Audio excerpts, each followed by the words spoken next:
Uh, okay, perfect. So I'll start today. So hi everyone. I'll present again on the Indian agrochemical landscape, and this is like a follow-up presentation to my last presentation with more incremental insights which I got, and be happy to discuss more things. So just as a disclaimer, it's only for education purposes. I'm not registered SEBI analyst, and this doesn't reflect the views of my organization. Uh, if we go back to the value chain of agrochemicals, we start with the key raw materials, which can be the bulk raw materials, which you can procure easily. Then we make intermediates. In this, we have a lot of companies operating. Using the intermediates, we can produce the active ingredient or so-called technicals, which gives the power to a pesticide to kill pests. And then we have two kinds of active ingredients. One is a generic one, so the ones which anyone can make and get a registration. And then we have the patented ones, which can only be launched by others once the patent expires. And here we have multiple business models out. Then the next step is to mix the ingredients and make formulations. And then there are marketing companies, both domestic and export facing marketing companies. And finally, these marketing people retail it out to distributors who then finally sell it to the farmers. So today I'll only focus on the active ingredients sector, and I'll try to explain my understanding of the business model of different companies, where people are positioned in the value chain, and where I see like the risk reward lies right now. So here is just to give a broad context, just like the last 5 year agrochemical export data.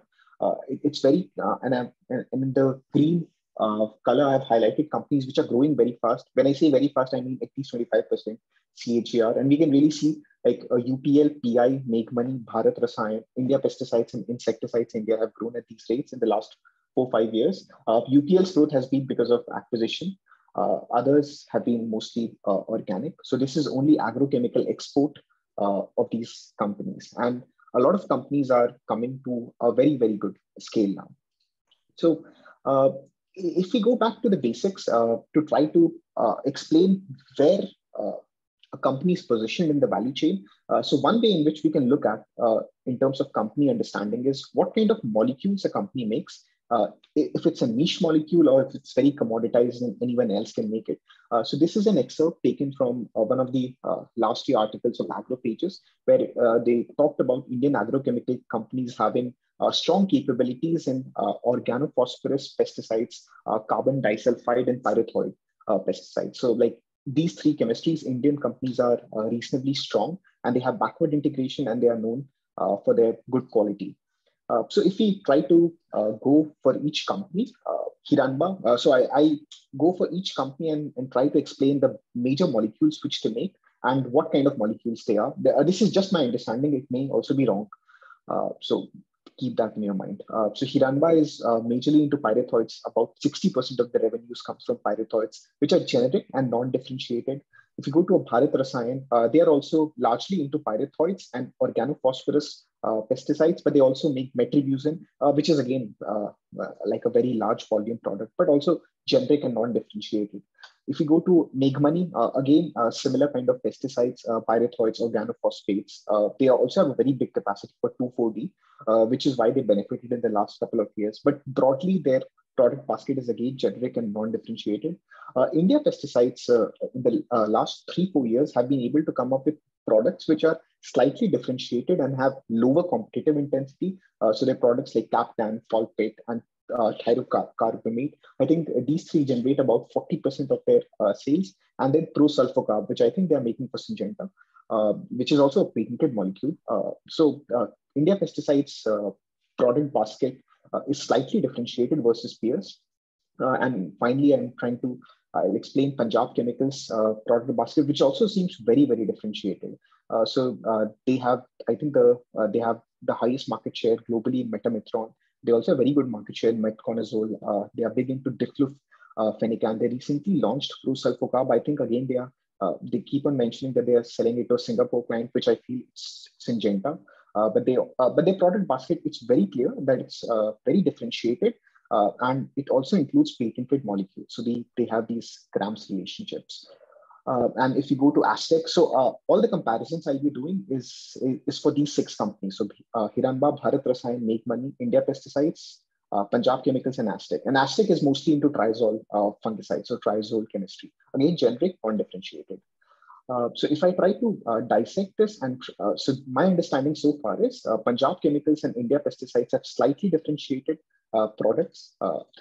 Then in line comes Make Money, Hiranba, and Bharat Rasayan. Most of the products look very, very similar. And then Aztec. I have put Aztec in the lowest complexity over here because they are mostly into one fungicide process, and that too is losing market share.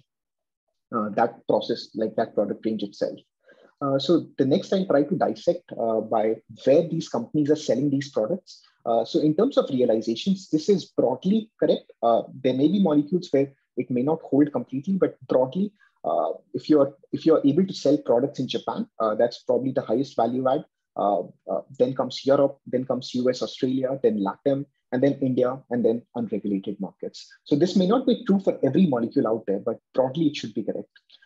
If you look at Hiranba, they just started the shipments in the US, so their presence is very marginal, and they're mostly into India and unregulated markets. So here, when I say unregulated markets, I mostly mean Southeast Asia and Africa. Bharat Rasayan also has a marginal presence in Australia. They have a larger presence in Latin America and then India and unregulated markets. Make Money has a very broad presence, actually. They are able to sell molecules in Europe, US, Latin, India, and unregulated markets. India Pesticides have been able to get into Europe through some of the supply relationships. Otherwise, they are mostly into India and unregulated markets. Punjab does 80 to 100 crores of exports to Japan. I think this mostly is sales that goes to Kureha of the metconazole molecule. Then they have large business coming out of Europe. They also have very good business in Latin, which is routed through UPL. And then they have presence in India and a slight bit in unregulated markets, but not a lot. Aztec, again, their presence in Europe is minimal, but they have a larger presence in Latin, India, and unregulated markets. So if I just try to summarize all this understanding, what I feel is in terms of where you are selling, Punjab Chemicals has been able to go into higher realization markets, followed by Make Money. Then I'll characterize Bharat Rasayan and Aztec in a similar growth. That will be followed up with an India Pesticides and finally Hiranba. So the next thing is about the business model. So how these companies are selling. So if you're able to do grams for patented molecules, that should be the highest realization for you and also lowest competitive intensity, followed by unpatented grams and followed by spot sales. So Hiranba is mostly a spot sales companies. They sell their products in the spot market, so on a very short-term contract. Bharat Rasayan is again spot sales. They are trying to ramp up their CRAMS business, and they now also have a joint venture with Nissan. So they are trying to get into longer-term contract manufacturing arrangements. Make Money is still spot sales. They're also trying to ramp up their CRAMS division, but it's still very small. India Pesticides, it's spot sales, but it's also unofficial CRAMS. So maybe there's no contract, but whenever they come up with a new capacity, there's an unofficial arrangement that a 50% supply will go to a given client. So maybe it's not written in the contract, but it's somewhat unofficial CRAMS. Punjab has been able to get a lot of CRAMS contracts, both patented and unpatented. Their largest customer is UPL, and they have also been able to get into contracts with longer term contracts, so 5-year contracts with companies like Kureha, Syngenta, and other innovators. Aztec is again spot sales and a slight mix of CRAMS. I think CRAMS is about 15-20% of their sales. So if I try to summarize this, again, Punjab Chemicals seems to have highest contribution coming from CRAMS, that to patented CRAMS, followed by Aztec and Bharat Rasayan, followed by India Pesticides and Make Money, followed by Hiranba. And finally, I would like to dissect the business models or the competitive positioning of companies by the level of backward integration. So here, what I am trying to show is how much of the raw material a company is importing versus their entire raw material requirements. And it's Hiranba, Punjab Chemicals, and Make Money stand out on this. They import the least amount of raw materials as a percentage of their raw material cost. India pesticides looks higher, but also India pesticides is very backward integrated. It looks higher because their gross margins are much higher versus peers. But overall, like the first four are, in my understanding, the most backward integrated. And then the least backward integrated, in my understanding, is Aztec. And then we have a whole range, and you can look at the numbers. So if we just try to decipher this, like Hiranba, Punjab Chemicals, and Make Money seem to be highly backward integrated, followed by India Pesticides, followed by a Bharat Rasayan, and followed by an Aztec. So here I'd like to conclude my presentation. So this is my understanding of the current industry landscape, and I'd like to discuss who can be the potential outlier opportunity in terms of very good business performance in the next 3-4 years. So among the stocks discussed, I'm invested in Sharda, Cropchem, Punjab Chemicals, Hiranba, and PI Industries. I've sold some shares in Sharda and PI in the last 30 days and bought some shares in Punjab Chemicals and Hiranba in the last 30 days. And my portfolio is available at the link. And I'm not a registered SEBI analyst, and all this is for education purpose. So with that, I'll be happy to take questions or suggestions.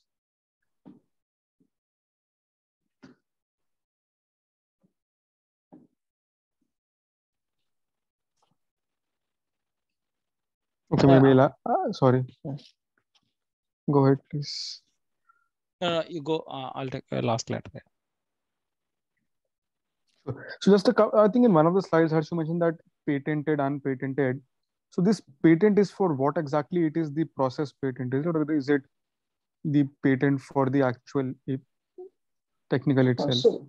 So this patent that I'm talking about is a molecule patent, not a process patent. So by the innovators who are selling the molecule in different markets, they will have a patent period in which they can exclusively supply to the market.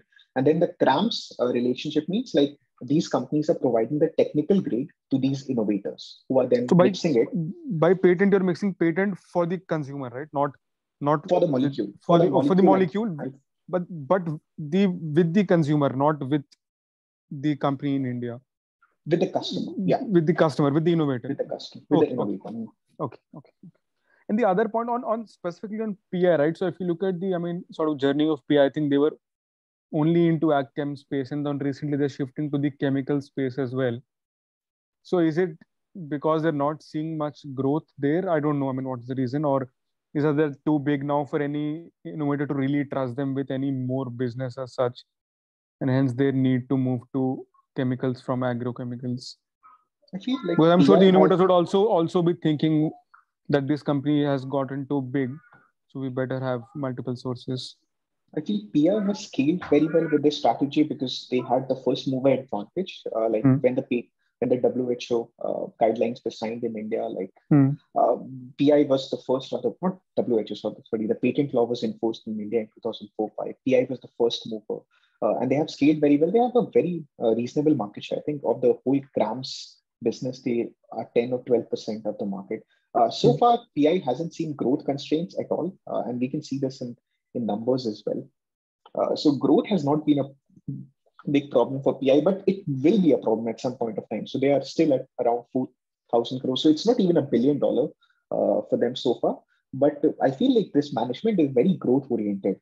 So even when much before the growth stops, they'll find new ways of growing.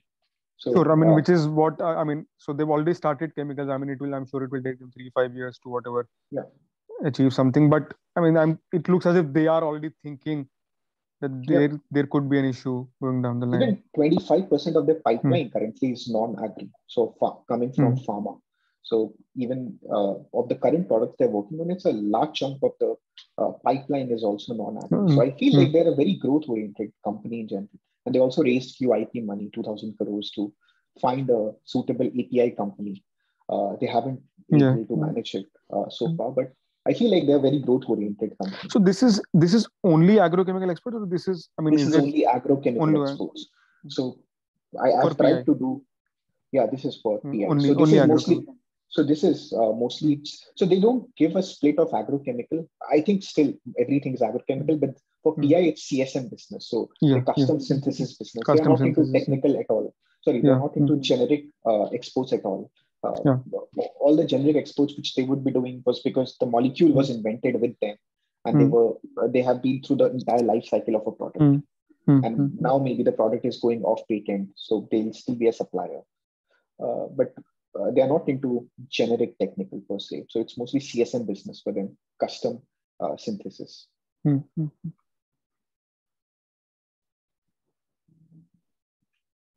Rafi, you can go ahead. If I have anything, I'll just join back in. Yeah, I have a few questions, Harsh. One is from this list.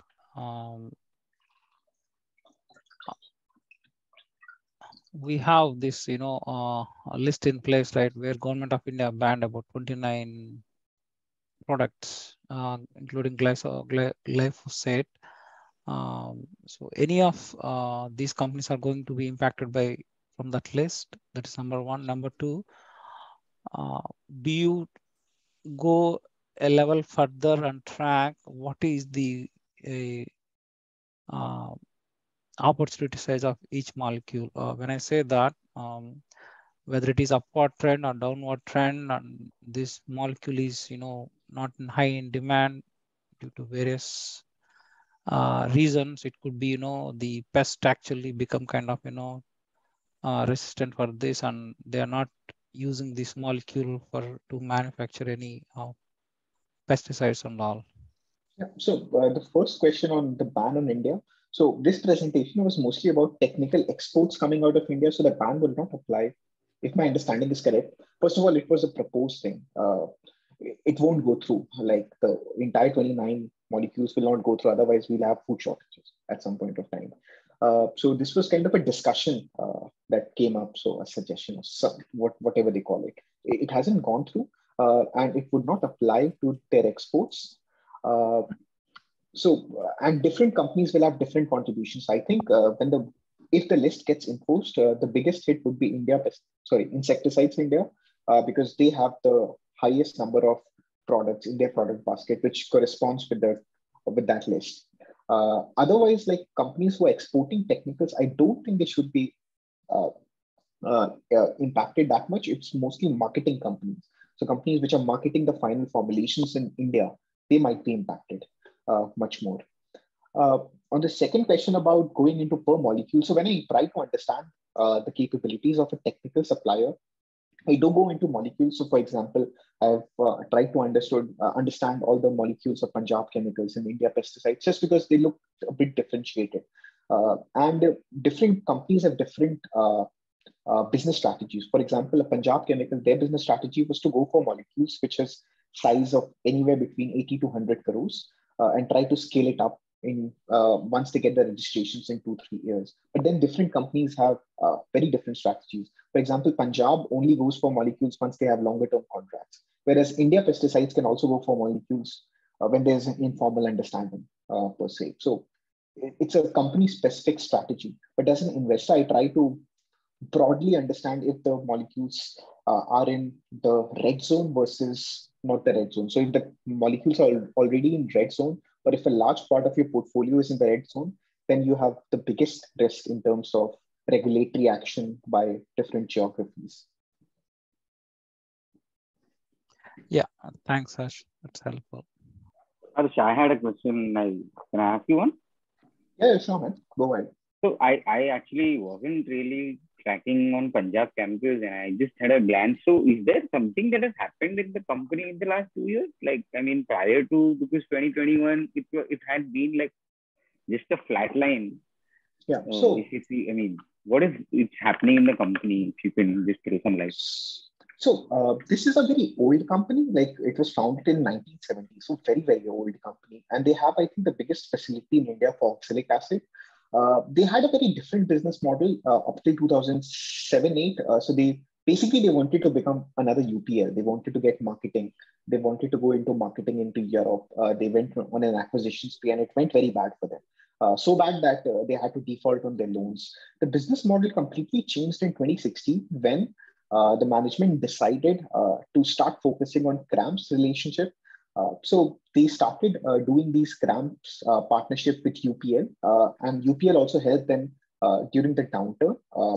So if you look at numbers from 2016, numbers only show a slight change. The big delta is in 2020 after 2020.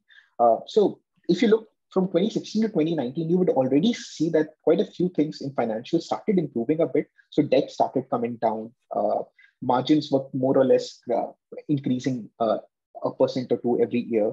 So in 2019, what happened? They had a fire in one of their facilities in Terabasi, if I remember correctly. And that impacted their production schedule for that year. So that's why 2020 numbers were subdued. But then growth came back in 2021. In the last 2 years, they have launched, I think, about 4 to 5 new molecules. Each one has a market size of about 80 to 100 crores. So the big delta of 350 crores, which has come since 2020, is because of these new molecules. And it seems that the management has also become much more aggressive in pursuing business. So they are trying to go for intermediates business in pharma. They're also trying to build on their phosphoric acid capabilities. So they have a huge phosphoric acid facility in Pune, which is a leased facility. And now they are supplying to Coca-Cola and Pepsi. So they earlier used to only supply for the Indian operations. Now they're also going for the overseas operations. So management shift has changed, and also the management, top management. So there was a new CEO which was hired in 2020. This guy comes from a huge experience of 20 years in supply chain management. There's quite a bit of changes which has happened, and it's just started reflecting in numbers now. But the core business model changed in 2016 when they went into a metconazole product, contract manufacturing with Korea. That was when the big change happened for them. Yeah, because that's what I was wondering. Like a 50% delta has to be a lot of things that come together. That's when you get that. Because, or else it has to be something like a value that went 10x in code or something. Because so it's interesting. I mean, new management, new strategy. So yeah, I think a lot of things might be there in the offering, I think, in future for this company. Yeah. Also, in this field, your growth will always be lumpy, because if you're providing technical to a product where the company, where the innovator or the marketing company already has authorization, then he cannot just add you for that product. Like legally, he cannot. So what he would do is, for your incremental registrations, he will put you as a supplier. And once you get your registrations, or once your customer gets the registration, you can start supplies. And this registration process is very lumpy and very hard to forecast, like when you will get your registration. So like last year, they got 2 or 3 registrations. So that helped them quite a bit as well. So that's why growth will always be lumpy in this field. Understood. That's great. I mean, the registration that you're talking about, is that the 9(4) that they No, go so for, or that? No. So this is not Indian registration. So most of Punjab Chemicals incremental growth is happening because the customers are getting registrations in Europe and Australia. Okay. So that registration coming through, and also, so there are different authorizing routes. I can go into details of how this works in Europe. Basically, you have to register your technical by providing data, which is basically toxicity data and few more data points which you have to provide. And then this registration goes into the registration of the final formulation. So the innovator or the guy who's marketing the product needs to include all this in their application. And once that guy gets the registration, he can start selling the product. And then you will start supplies to him. So most of Punjab's growth has been coming out of registrations that the customers are receiving.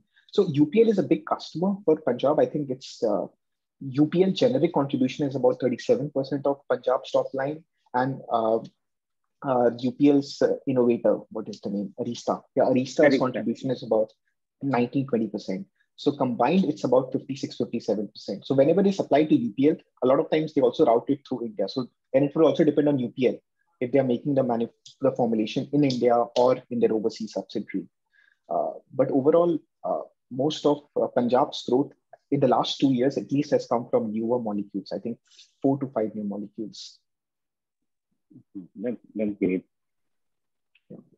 And even this year, I think metronidazole or metconazole is one of these. Like it got re-registered in EU. So this year, sales should double from one of these molecules. Otherwise, like before, metametron and metconazole sales were about 200 to 250 crores, which has remained stagnant in the last 3-4 years.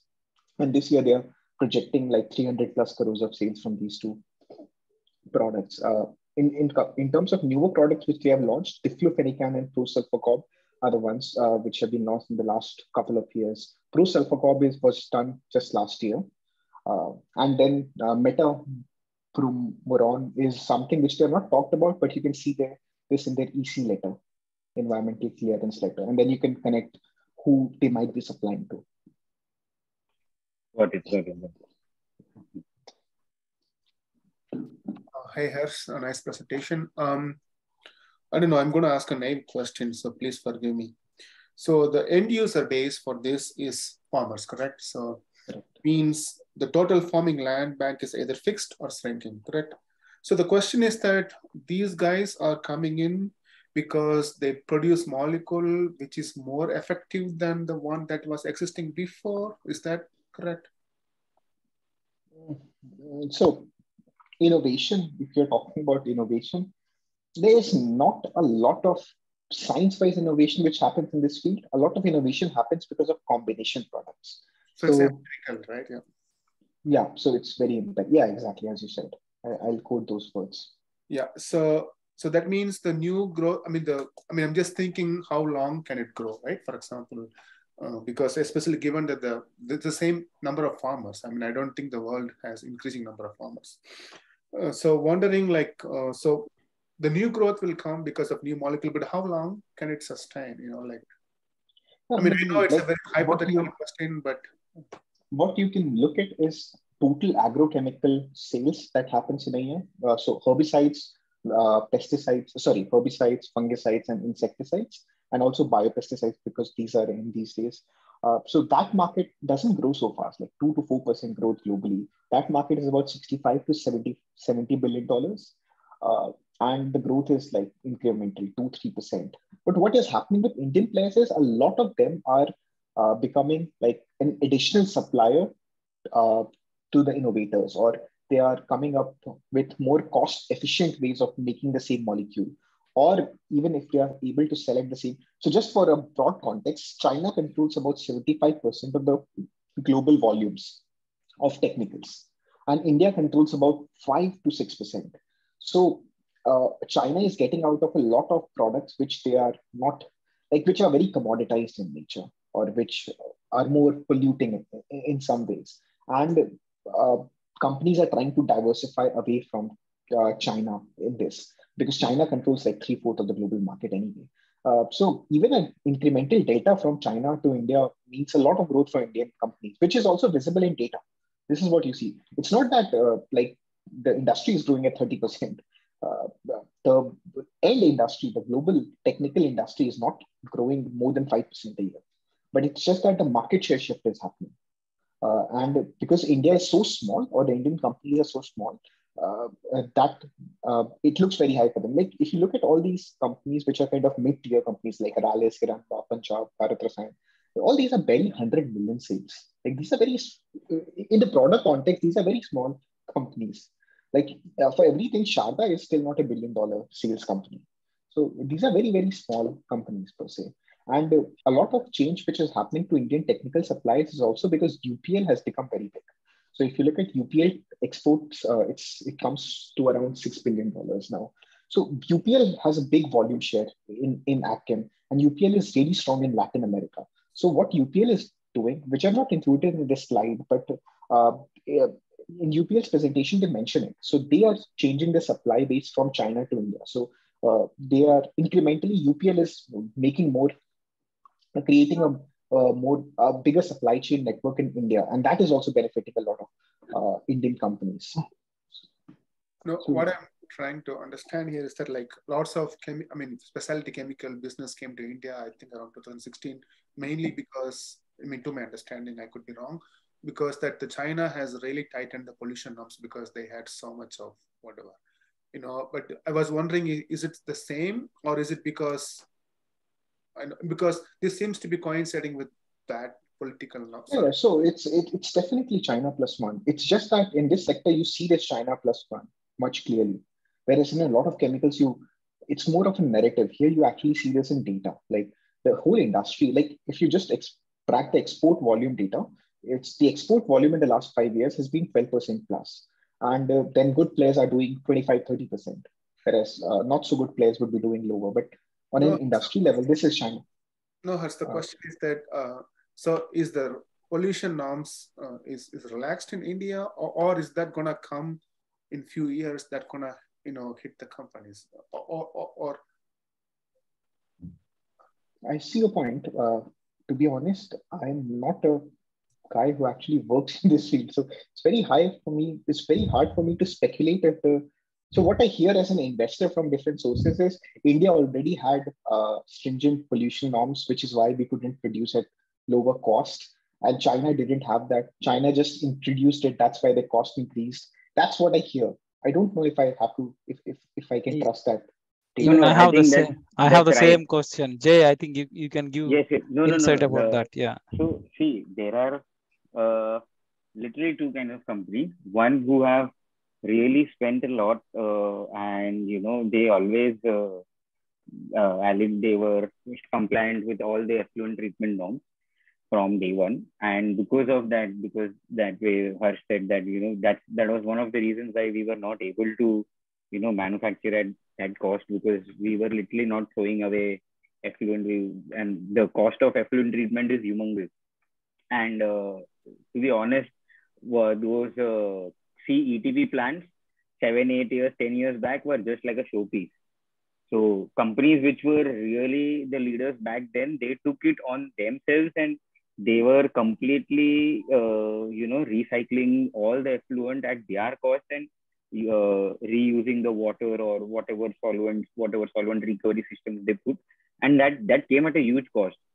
But now that you see, companies especially in the chemical sector, you see companies like RC, you see companies like Naveen, you see companies like Balaji.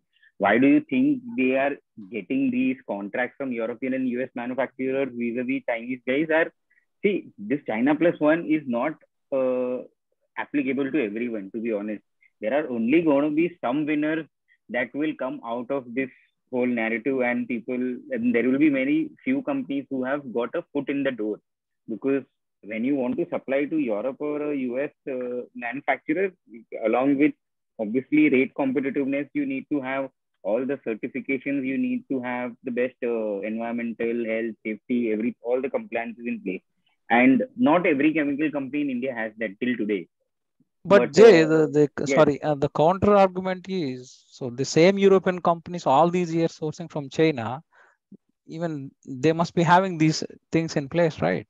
but that time there was, so see, effluent treatment is something where you can literally fool the best of the best guys also, because your plants are made in such a way that, okay, you will show that, see, when you place an order, when the Europeans used to go to China, they will make sure that the effluent treatment was working completely. But it is just a switch that, you can say that, and once that audit is done, these guys will be back to their normal dirty practices. You understand the point? But now, and that got discovered. I mean, that cover had to be blown off someday. And then people realized that, okay, how can there be so much pollution if every company was, stringently following effluent norms? And that time people realized that no, that, I mean, we were being taken for a ride. When we did the audit, the effluent plants were completely fine, but when we were away, sitting in Europe, the plants were literally non-functional. However, there were some companies in India, and there are still, that are following the norms like religiously, and they have finally got, the fruits for their efforts and all the costs and all the capex that they've done in the last 7, 8, 9 years. So now, because even the manpower and the power cost and everything is now neck to neck, then it is not really possible for you to just come and topple down a player in a matter of 1 month, saying that, okay, I'm now again China will come, and you can say that, now the cost will be again less by 10%, 10, 12%, and the Indian company suddenly will lose business. Now it's not that easy. It's not that easy for China, because see, it's not only about pollution. A lot of things are happening now. For example, in the fluorine industry, they have stopped mining because they don't have fluorspar. They don't have enough fluorspar only. all of that is, taking a toll on the manufacturing industry in China itself. I mean, you would have read about power also. There are such power shortages in China. So it's not that easy now, for Chinese. 10 years back, they had everything at their disposal. But today, they don't have all those luxuries. So today they have to be, it's a level playing field now. To be very clear and in simple terms, it's a level playing field now for the Indians and the Chinese. Coming back to sorry. Yeah. Sir, go ahead, sir. No, Rajan, you can go ahead. That's what I was saying, that it's a level playing field.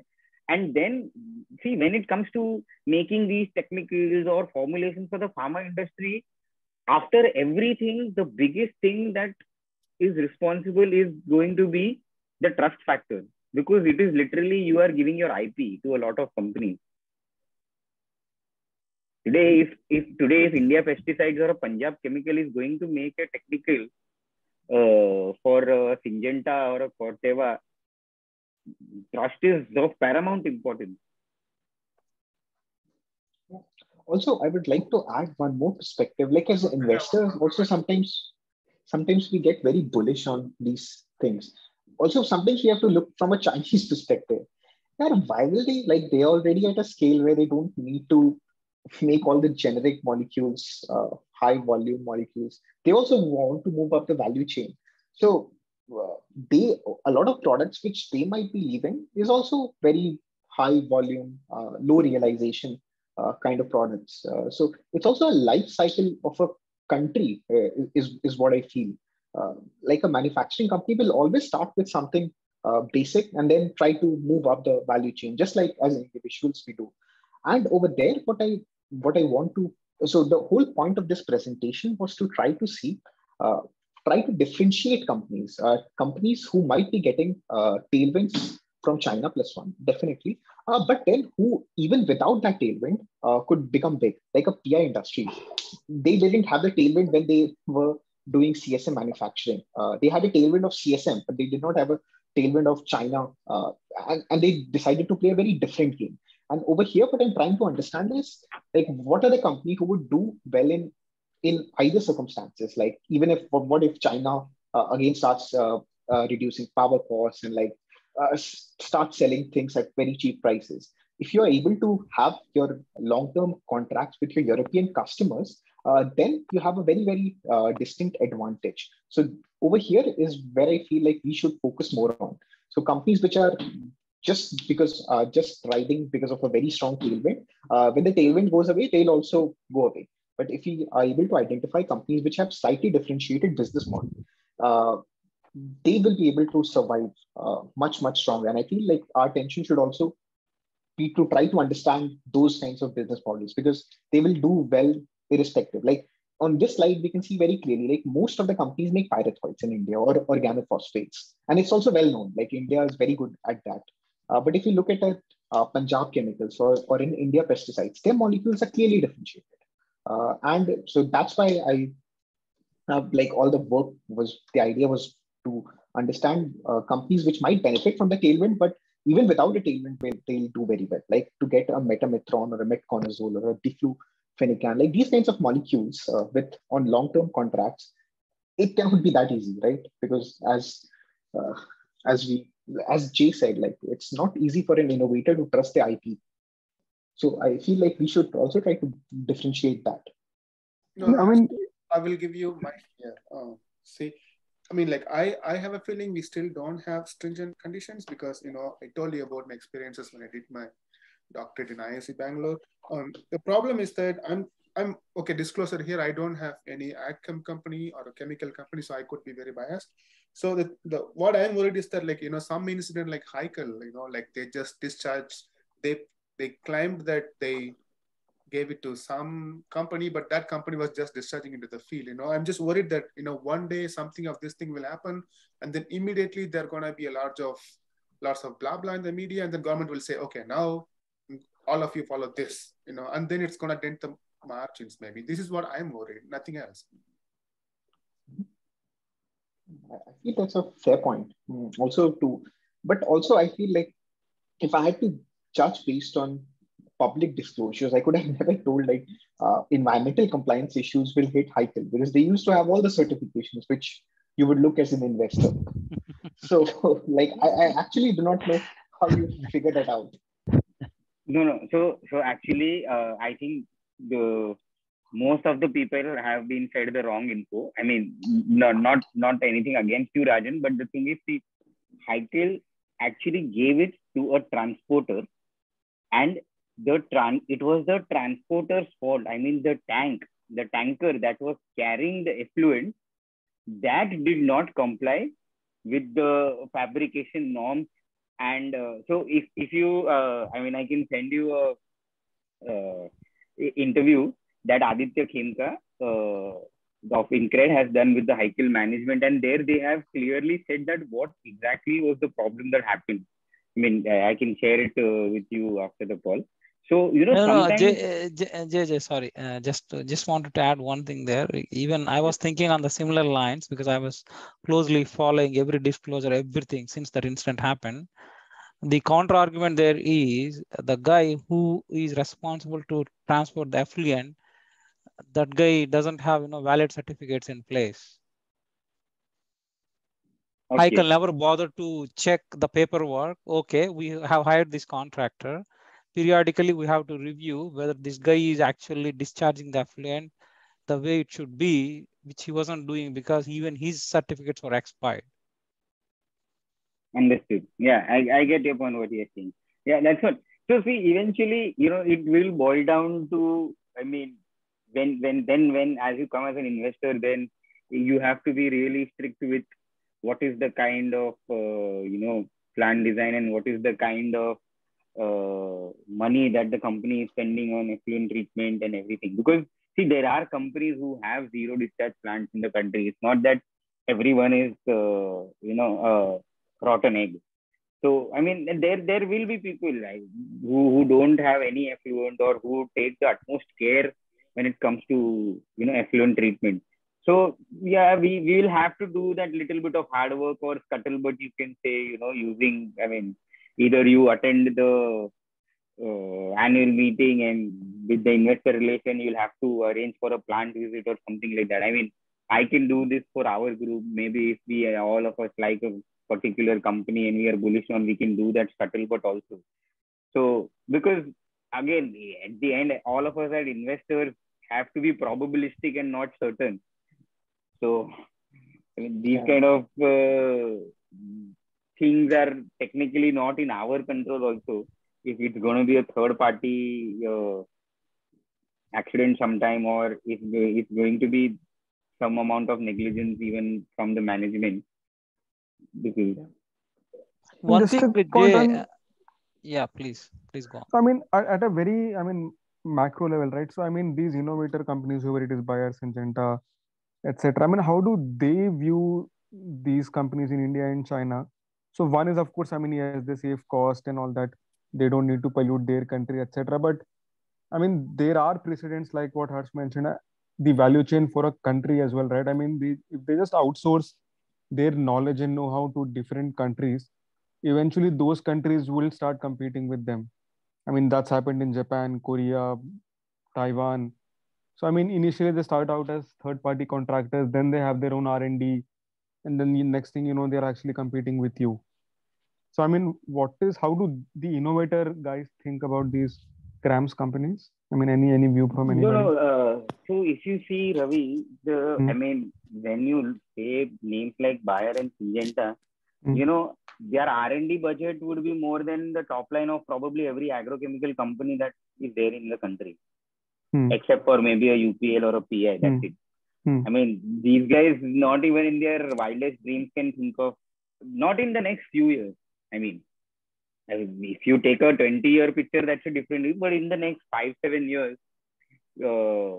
none of these companies that Harsh has discussed, except maybe for a PI, I don't know. Yeah, and yeah. UPL I had PI in mind actually. Yeah. I mean, maybe PI, but still, I mean, the kind of spending that you need for R&D and the dedicated resources, because see, it's very difficult to ride two horses. Because when you are a top-down R&D driven company, you think in a very different way versus when you are a manufacturing company which is trying to probably get one or two blockbuster molecules. Understand? I mean, it's like comparing Laurus and Syngene, in a way. The focus for Laurus will be to run their operations day in, day out. And the focus for the 400 scientists at Syngene would be just to go in and just keep focusing on the next big therapy or the next big gene or the next big, molecule. So it's a very different mindset also that you need. So because the genesis for the question actually is, I mean, if I were to just summarize the investment thesis, it is China plus one. Now, I mean, the China plus one is actually based on supply chain diversification. But I mean, the other important component also is, I think, which some of the managements have also been saying, the plus one need not be India. I mean, the plus one could be their home country as well. I mean, these things are important. I mean, agrochemicals or basic pharma stuff, right? I mean, you would rather have them in your own country rather than have it. See, today Germany cannot afford to set up a plant. I mean, a company like BASF cannot set up a plant now in Germany vis-a-vis or Vietnam or in India, because your overhead, your real estate, basic differences only will kill you. So, and second thing, see, what happens is, China plus one. See, don't get married to that China plus one. I'm telling you, honestly, we are nowhere close to even capable of doing it. We don't have the logistics, we don't have infra, we have nothing. All we have is brain power, and we have really good hands at chemistry. But what you have to understand is, if it's 100 rupee pie, out of which 70 is controlled by China and 30 is rest of the world, including India. Now, out of that 70, if China comes down to even 58 or 60, that 10 will be divided in India, Vietnam, and probably 1-2 more countries. Okay. Now our base is what, 5 or 7. Now, if you add 3 to that 7, that means a 40% increase in the pie itself. Okay. But is Vietnam really a serious competitor to India? But not in every aspect, but in some aspects, yes. I mean, textiles, they have overtaken us left, right, center, honestly. But I've been reading some, investments. Yeah, but in chemicals, they cannot. Anything so related in chemicals, to who would be the main countries, other than China and India? I seriously doubt actually because there are no. You see, we get all the IP from Europe, but they cannot manufacture. It's as simple. So again, China plus one, it's not really China plus one. It's just that India can add probably, some percentage point to the existing pie, and our pie itself is so small. Okay. And even if we add, out of 10 rupees, if you add 3 rupees, because you are adding 30%. So, और वो 30% को capture करने का capacity बहुत कम लोगों में है. Yes, that's fair point. Yeah, I think. So people who are there since 20 years, they are waiting, and they're like, "Arey, chalo 30% extra आया." So for them, for everyone, the top line can grow by 25%. This is true for agrochemicals and normal chemicals as well, right? I mean, exactly. It's not something. Yeah. Exactly. I mean, in between these two, would it be better to play the normal chemical or specialty chemical, whatever you want to call it, or the agrochemical space? I mean, is it that the agrochemical space has better economics or better business economics versus the normal chemical space? I mean, I'm struggling to sort of answer that question myself. I mean, why agrochemical versus the normal chemical? I have thought about this in quite a detail. The only differentiation in agrochemical is it's much more industrialized in some sense. So the fixed asset turns are much higher in agrochemicals. So at the same margins, you will make much higher OCs. And this is true. Like in India, if you look at the basic of the basic guys in India, like an Aimco Pesticides, who is like very, very small, a job work company for UPL mostly. They also make 40% OCs just because the asset turns are very high in this industry. So I feel like that's the unit economics is very favorable in agrochemicals, just because Also, agrochemical is a very well consolidated market. So the top five players, I think, control 80% of the market or something. So it's a consolidated market and it's more industrialized in some sense, reflected in asset turns. And then at the same operating margins, you will make much higher ROCEs. And this you will see, like just compare the ROCE of industry of agrochemical. So I'm not including fertilizers here because that has very shitty economics. Other than fertilizers, like if we talk about the pesticides, the base economics or the unit economics is much better versus most other chemical processes or chemical companies. But could the argument be made that, I mean, I don't know whether this question is even relevant or not, but that non-agrochemicals would see a, I mean, bigger benefit from the China plus move, or I mean, there's no point looking at it between agro I versus feel like non-agro. we should not only focus I don't think you can actually make the comparison because see, honestly, like Harsh said, agrochemicals is much more industrialized. See, when you go to chemicals as such, it is such a big industry that there is no comparison only. Here, at least we are able to say compare a Hiranba versus a Make Money. There you cannot compare an RC versus Naveen and Deepak because one is benzene, one is nitrate, and one is chlorine. So तीनों अलग-अलग है.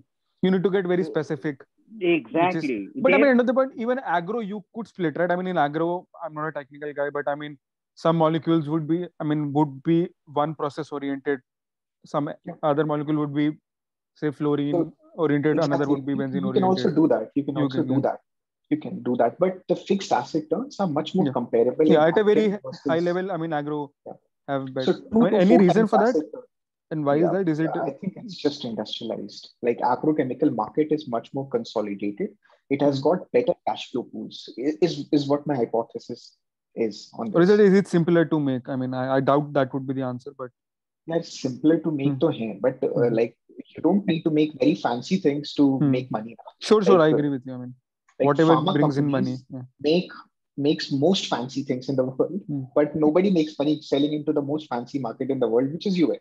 मतलब क्या point है fancy करने का? मतलब my point is we should not go like Natco Pharma. They only go for like as complex things as you can imagine. पैसे नहीं बनते या फिर competition बहुत आता है. So I think it's always of कितने competitors हैं. Like as I think Jay also shared with us very kindly, like Indian agchem market is also a very close-knit circle. Like people know what others are doing, basically. So industry structure is very important, and we should first try to grasp on the industry structure. And I feel like this industry structure is better on a unit economics level. Whereas for pharma, like they do much more fancy things. It doesn't make money for them because the industry structure is much more fragmented. So I feel could also be that there is more regulation in the non-agrochem space. I mean, end of the day, if you're like feeding pharma is much humans, more I mean, you're experimenting on humans versus experimenting on grass.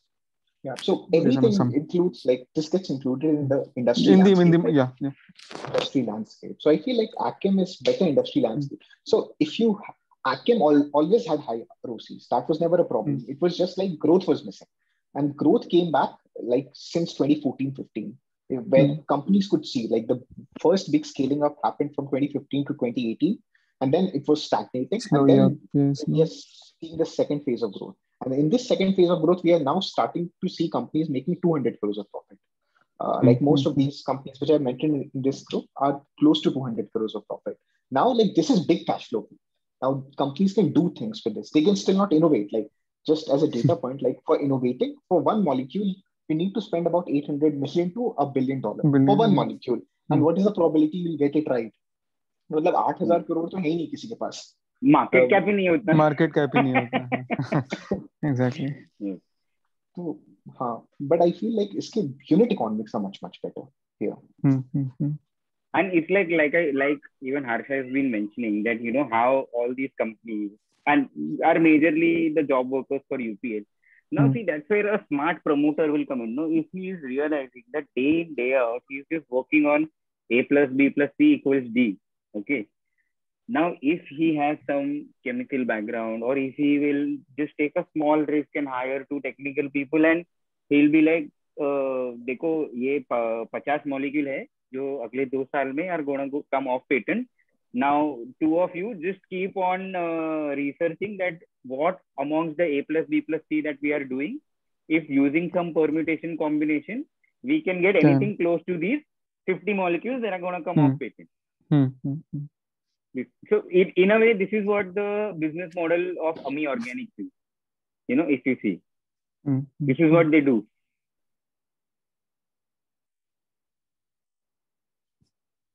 Yep, makes sense. I mean, I think there are quite a few companies here. Yeah.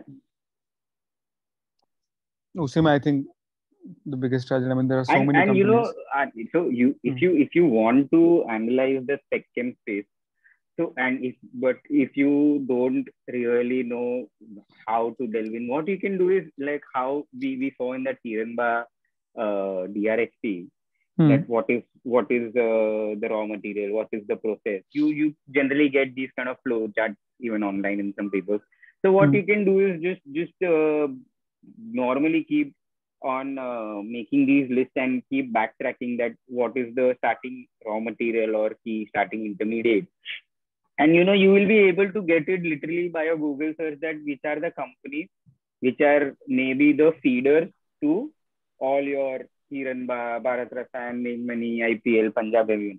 So that way, you know, you will be able to probably play the spec chem industry also if you are really interested to even see that, you know, that the tailwind might help the chemical industry also. Vis-a-vis even the agrochem industry. So that may be like a trickle down way to, you know, play both the beneficiaries, the intermediate manufacturers and raw materials. Biggest problem I face, right? I mean, is keeping a track on all these molecules. I mean, for me, chemicals is still a sort of a satellite portfolio sector rather than a core port for some reason. Maybe it's just the way I don't know. No, that's true. No, I think that I have majority because the information asymmetry is so high. It's so much, yeah. Because you don't really know where to start only. Because अभी तो मतलब वो bull run है तो सब लोग पीछे spectrum लगा देंगे तो सबको multiple मिल जाएगा. Specialty chemical लगा दो तो everything is up, but you don't really understand the pulse of it. I mean, like you can understand the pulse of some consumer companies. I think I'll try maybe sometime we can do a good session for the group there. I can help you guys that how do you break down chemical companies and what to look out for. That would be really helpful. That would be very useful for us, like for all of us. Also, I feel like at the end of the day, it's about assessing the probabilities rather than like knowing. क्योंकि वो जो धंधा कर रहा है उसी में नहीं पता है उसका चलेगा कि नहीं. तो मैं पैसिव ऑब्जर्वर होके उनके फैक्ट्री देख के मैं क्या कर दूंगा. मतलब just think from common sense. Even the like this India pesticides guy, if you look at his old annual reports, he has been very kind and shared it on his website. I read his annual report since 2015. बहुत simple होता था. ये लोग जो promoter थे वो 12 लाख रुपए package लेते थे. ठीक है. It was such a small company. मतलब 15 करोड़ का हार्डली प्रॉफिट होता था. There was almost no cash coming out. जो था सब वापस लगा देते थे और 10 शेयर खरीदते थे इसका कॉर्पोरेट अकाउंट से इधर उधर करके. And in the last 5 years, this guy has scaled from almost nothing to 200 crores of profit. Cash flows भी आ रहे हैं, free cash flow भी आ रहा है, मार्केट ने वैल्यूएशन भी लगा दिया. 5 साल पहले इन्हें खुद नहीं पता था कि इनके साथ ये होगा. तो अब इन्हें ये कैसे पता होगा कि उनके साथ अगले 5 साल में क्या होगा. तो a lot of times it's also about assessing the risk reward. Like this guy didn't know ना, like कि क्या इनका scale हो जाएगा. तो how would we know, especially not being from an industry background and not even running the company. Like, so a lot of things, they're just probabilities which you have to estimate inaccurately and try to be directionally correct. Yes, absolutely. And in fact, if you listen to most of the con calls, the promoters themselves are like, हम कैसे पता है 2 साल में क्या होने वाला है. अभी करा के चाइना कुछ कर देगा तो हम कुछ नहीं कर सकते. But the very interesting thing that you have to find out and ask the management is how much of their capacity or the new capacity that is coming in plus the installed one is fungible. Because I think what PI always says that I think multi-purpose plants. It's very important because if you have 10 products, see, all of them are not going to be overnight substituted by China. So अगर तुम्हारा fungibility है, so even if China is breaking your neck in 3 products, You will be like, चलो ठीक है, ये 3 बंद कर दो, हम दूसरे 7 से कमाएंगे. So always you should go for a chemistry leader and not a product leader. And that too, an integrated chemistry leader who has better cost positioning. Exactly. मतलब इस सेक्टर में काम यही करता है. You have to go to basic raw material. कौन सबसे integrated है? Whose cost of operations are the lowest? Because they will be the end man standing. And this is a B2B business. तो ऐसा नहीं होगा कि लोग 1,000 crore का loss लेंगे. This is not a B2C initiative जहाँ पे ventures will fund huge losses. यहाँ पे loss लगेगा तो you're out of the game. So nobody will take huge losses on this business. So that's why it's easy in some ways if you understand, like the जैसे for Punjab Chemical, like what is the basic business model? उनका basic business model है कि यार बहुत auxilic acid की capacity है हमारे पास, we are very competitive. तो कुछ भी auxilate से हम बना सकेंगे तो we'll make it. And then they try to come up with pesticides जिसका backward integration उनका वहां से आया. तो similarly like RP ने भी यही किया था, like they went backward. So in this going backward in this industry, going backward and having a strong cost base is very important because at the end of the day it's a B2B business. ये B2C तो है नहीं यहाँ पे अपना brand चला दोगे ज्यादा प्राइस में एडवर्टाइजमेंट देके. तो it's so in some ways I find this sector easier to understand as well क्योंकि यहाँ पे rationality prevails. Like if you have better cost positioning you will be the last man standing if the industry landscape doesn't change completely. Yes, and here only your product speaks. Once it's out in the market, your product will speak for the company. I mean, you don't really have to grease hands or do any kind of those things. There, your product will speak for itself, and the results will be out in the open. And anyway, you are not selling to the consumers again. You are selling to the big boss. Like you are selling to him, and he has to then sell to the farmers through his distribution network. So it's a B2B mein, it's very competitive, and also that's why I feel like it's more rational in some ways. यहाँ पे बहुत ज़्यादा उल-जुलूल pricing नहीं होगी. Hey, Harsh, can you go to the last slide? Yeah. Hey, so the summary is, I guess there's growth in the short run, or at least the next few years, like plus 40-50%. I would estimate a bit more because of China +1. And then, this is a better place than the pure chemicals, like specialty chemicals thing for returns. Is that a fair? Matlab, I don't know, yeah, specialty chemical is such a broad basket. Like, yeah, no, but yeah, generally, in that whole space, AgChem might have better. It's a very simple thing for me. Like, if I get a Sharda crop chem at 10 times earnings, it's not China plus heavy. Like in Sharda, they buy from China. But if it gets cheap enough, then the risk reward becomes favorable. Then it becomes a buy. But for me, like, you have to marry everything with also the valuation. So to buy that cash flow pool, how much you're paying also is very important. So if everything is good with a PI, but if it's trading at 60 times multiples, like what is the incremental data or insight which you have that you are sure a derating to a market multiple of 20-22 times can take 4 years of earnings growth. फिर point क्या हुआ इतना पढ़ाई में. So what I feel is in general AgChem I was also interested in it was because I have a background in agriculture engineering. So that was one. And the second one was because this sector never got into the limelight of the market. So it was reasonably cheap. Like even today, most companies except an Aztec and a PI, they don't trade at obnoxious valuations. Most companies are trading between 10 to 20 times earnings. In the sector, which is market multiples. So I've seen you still steer clear away of make money and went for Hiranba, is it?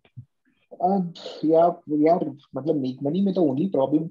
So see, actually make money and इसमें बहुत similarity है. Like Hiranba, make money is better in certain ways in terms of business model that they do a bit of contract manufacturing. It's very small and they have better customers.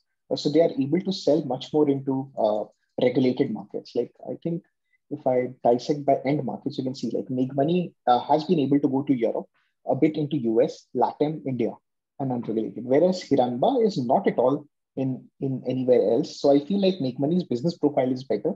But then Make Money's business profile is better. But then Hiranba's cost positioning is much better. A lot of it can also be because they don't have effluent treatment in one of their plants. Also, their facility is very old. So what was depreciated it? So why I didn't go for make money is an enigma for me. But also what happened in 2018 is also very hard to digest. Okay, Where no, fair enough. Yeah. Hey, Jay, I had a question on, you mentioned zero effluent thing, right? So in one of the calls, one of the promoters said, zero effluent means you have to burn off everything, and that's not really, it's like a buzzword, but it's apparently more environmental unfriendly. See, yeah, I think this make money guy only said it. See, the thing is, the effluent itself are of different nature. So what you make will actually determine the nature of the effluent. Okay, so it's very difficult to generalize these things of zero liquid discharge and no effluent and nothing. There are some companies for whom, I mean, the effluent is just a colorless liquid which through some filtration techniques can be just reused. So it's not that for everyone the effluent is just highly hazardous, poisonous, and like colored like these textile guys. So like for a company which is manufacturing, say for example, surfactants, for them the effluent really isn't any hazardous as such, and they'll be able to just treat it via primary and secondary treatment, and they will be good to go. So effluent again itself is it's so much of an umbrella term that you cannot generalize it, and that's what I think people are saying, that the promoters like zero liquid discharge doesn't exist. It's just that maybe for them, because they make something that is so chlorinated, and hence their effluent will be highly chlorinated in nature, and treating chlorine, which is such a cheap raw material, and to incur a cost of say X rupees to treat something that is so cheap in nature, it's like that did make sense for them. But for someone who's just a second.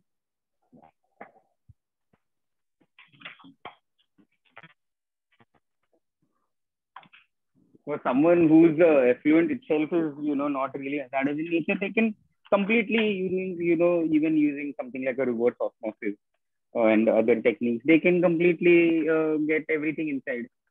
There is no need to discharge anything. So it's again very industry specific, compound specific, chemistry specific. Okay, so yeah, got it. So it's hard to generalize. Exactly. Yeah. So hey, I had another question, right? So like in IT as well, this economy of scale means you have knowledge sharing, and you have that you have a multiplier factor, right? Once more and more things come to an area. So like in India, is there like a hubs of knowledge around ag chem and about specialty chems? Yeah, like pools of knowledge, and is that ecosystem building, or is there no such thing? No, so I didn't get your question perfectly, but if you were asking are you asking that some companies can benefit from economies of scale or something? Yeah, so usually what happens, like in IT, right? Once, like say Bangalore's become a hub, like once there's a hub, right, then you have knowledge. Yeah, you have that. So once a lot of companies sort of start together, then you have people. Yep. No. Knowledge. It's very different. I mean, no one would be ready to share their chemistry or their processes or anything. But you have suppliers building. You have that is fine. So, So you have the whole ecosystem of ancillaries. That happens in Dahej. That happens in Dahej, the GIDC, because probably every chemical manufacturing or ag chem manufacturing facility is there in Dahej. Like they have one of the plants in Dahej. So what happens is the transport becomes very reasonable, because you have the major raw material producer also, and you have the end user also over there. So it's like a PI industry can take some intermediates from RT next door, and some intermediates from Make Money, and some intermediates from GNFC next door, because everyone is there literally. So there is cost efficiency and economies of scale in that way, and helping each other maybe in that way. But apart from that, there's not really any knowledge sharing, because what happens here is people are going for the category dominance in chemicals. I mean, today if you see RT industries, they're dominant in benzene chemistry. I mean, there's no one in the country including Reliance, who can, give them a run for their money. It's like that. So here there are going to be one or two winners eventually in every specific group. I have a question to Harsh. Okay, just sorry, Rafi, I need to interject here. I just wanted to respond to Matthews on his question. So metconazole is actually a triazole. It's a chiral triazole, and I don't think it's very hard to be backward integrated. I say this because Punjab is mostly backward integrated into metconazole. They only import hydrazine hydrate, which nobody in India does, so they import it. So I don't know why Aztec is not as backward integrated as some other companies. Like Aztec is actually the most or the least backward integrated company.